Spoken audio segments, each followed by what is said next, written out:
Ask almost anyone you meet about the role of music, and you're likely to hear first and foremost about its expressive power, that we use it to communicate how we feel or relate to others who have had the same sort of feelings. But this does a great disservice to music.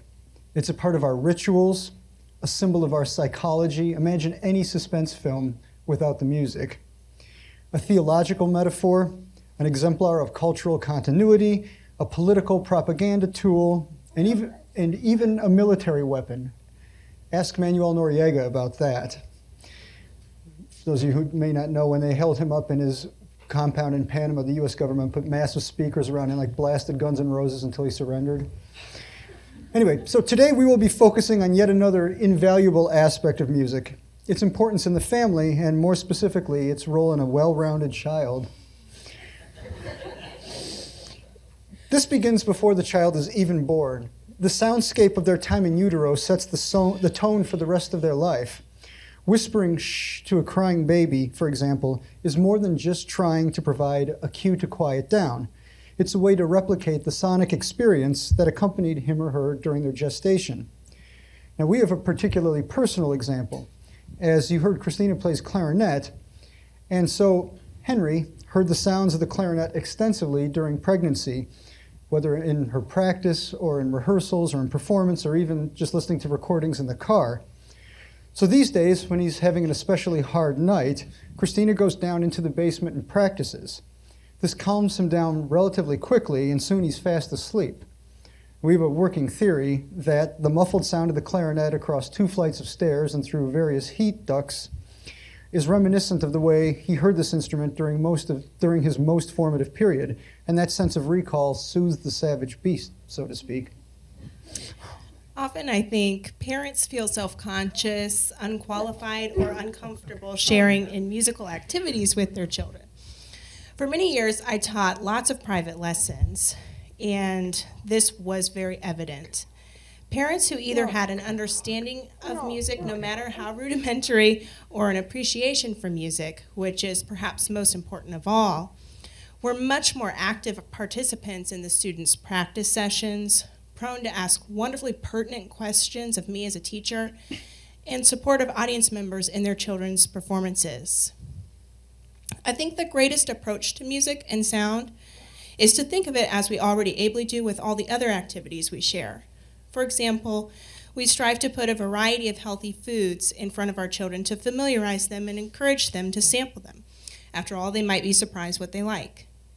We understand they require a variety of fruits and vegetables for all their nutrition, even though they might gravitate toward mac and cheese.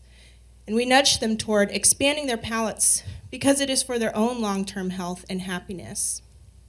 So it goes with all the arts and especially music.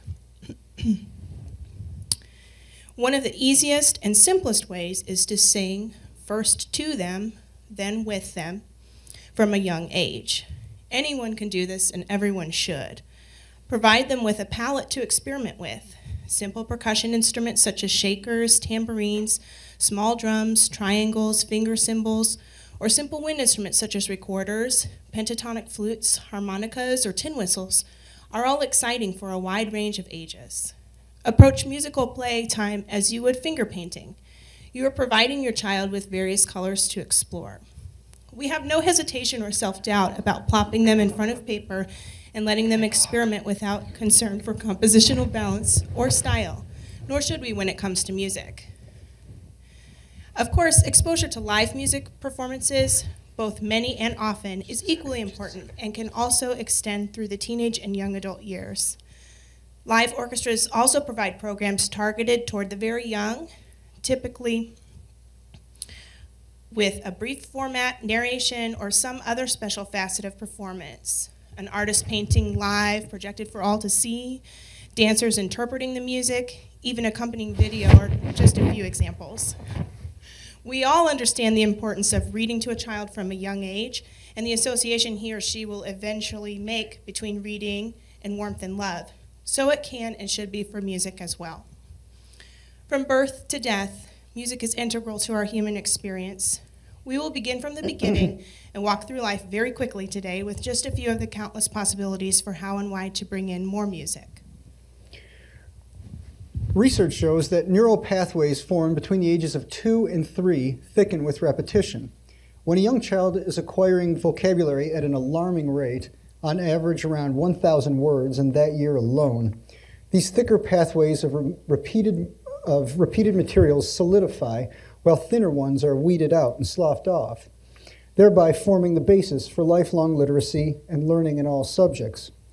In his book, The Spell of the Sensuous, linguist David Abrams writes, quote, "We do not as children first enter into language by consciously studying the formalities of syntax and grammar, or by memorizing the dictionary definitions of words, but rather by actively making sounds, by crying in pain and laughing in joy, by squealing and babbling and playfully mimicking the surrounding sounds, gradually entering through such mimicry into the specific melodies of the local language. Our resonant bodies slowly coming to echo the inflections and accents common to our locale and community," end quote. Particularly noteworthy in this quote is his mention of the melodic element in linguistic discourse.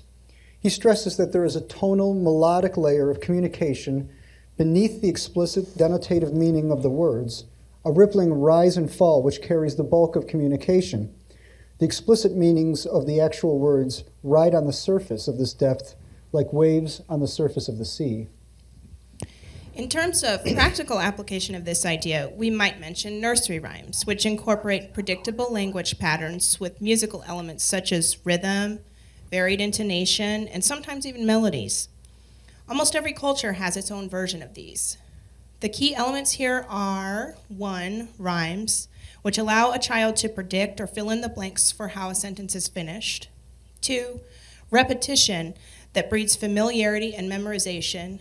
Memorized stories or poems, especially while reading along, allow a child to begin associating oral sounds with visual representations of the words. And 3, melodies, which are intrinsically used to convey emotion before words have assigned meaning for children, as Abrams elaborates on in the quotes we have cited. This holds true throughout our lives. We've all experienced the phenomena of a toneless email where an author's voice might have borne inflection that carried a different unspoken meaning than the final message as we read it on the screen of our choice. The way musical concepts such as rhythm can inform the routines in a child's life is a cornerstone of educational philosophies like the Waldorf method, developed by Rudolf Steiner in the early 1900s, in which daily rhythms are reinforced by songs and verses. Weekly rhythms are established by tasks. Monday is baking day, Tuesday is gardening, etc.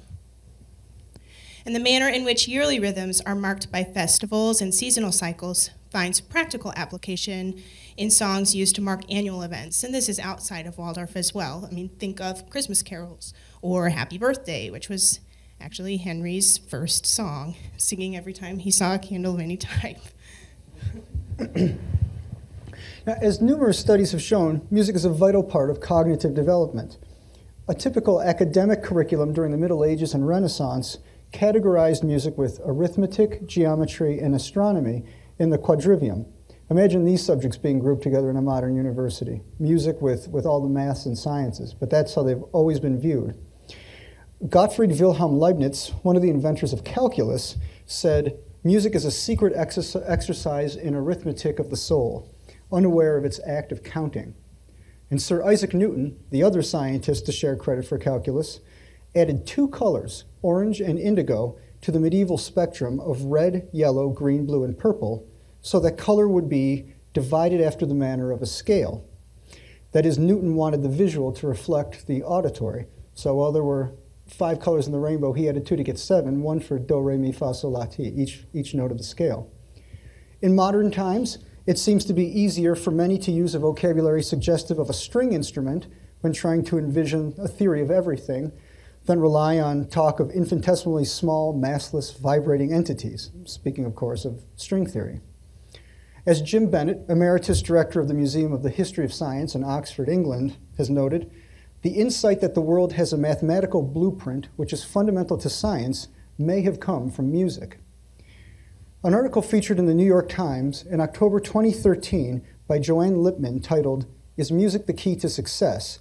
answered the question with a very resounding yes, with examples ranging from Condoleezza Rice to Paul Allen, co-founder of Microsoft, with countless notables in between, Lippmann gives a litany of high achievers who studied music seriously and still incorporated it into their lives, to which we might add such names as Albert Einstein, who played violin, geneticist Jacques Monod, who was a cello, actually kept a cello in his office at the Pasteur Institute. Lippmann writes of banker and economist James Wolfenson speaking of music as a hidden language that for him enhances the ability to connect disparate or even contradictory ideas. During his travels as head of the World Bank, he would often attend local performances, sometimes even joining in on a borrowed cello, and found this helped him to understand the culture of people as distinct from their balance sheet. As the author aptly puts the connection between music and mathematics, both are at heart modes of expression. Bruce Kovner, founder of the hedge fund Caxton Associates and chairman of the board of the Juilliard School in New York, says he sees similarities between his piano playing and investing strategy. As he says, both relate to pattern recognition. A very exciting example of applying musical concepts to mathematical learning with great and marked success is an experimental program at an elementary school in the San Francisco Bay Area. Over a 6-week period, half of a 67-student group participated in an alternative academic music curriculum for learning fractions, while the other half maintained the regular math curriculum for the subject. The academic music group was presented with another way to visualize fractions by learning musical notation, as well as incorporating elements from the Kodai method, a practice that assigns syllables to rhythmic values. Thus, gestures, movements, clapping, drumming, and chanting rhythms internalize and put into practice the learned time values for the notated rhythms. The students also completed mathematical functions, such as addition and subtraction of these representational fractional values by writing musical notation. For instance, if given musical examples with portions of beats missing, filling in the appropriate symbols for these fractional values, making sure each measure contained 4 full beats. At the conclusion of the 6-week period, each group took a test on fractions, and the results were significant. The students in the academic music class scored a whopping 50% higher than the students in the regular class. Additionally, another heartening finding was that students who typically struggle with academics made huge strides within the academic music program as well. When the scores from lower performing students in both groups were compared, those from the academic music program scored 40% higher than the comparable group from the regular class. Having another mode for connecting these concepts clearly helped transform a very abstract idea like fractions without having to use an academic language that might not necessarily resonate in the same manner for every student. Yes, this was a very specific lesson with a very specific focus, fractions, but it's a new mode of thinking that laid a lifelong foundation for these students. When they approach higher maths, they will already be at an advantage they might not have been otherwise. Similar studies have found that piano lessons for preschoolers saw a dramatic increase in spatial reasoning skills, which in turn lead to higher abstract thinking, solving abstract mathematics problems, for instance. Lessons in any instrument will help improve pattern recognition and memorization. And finally, music has the extraordinary benefit of helping fight disease.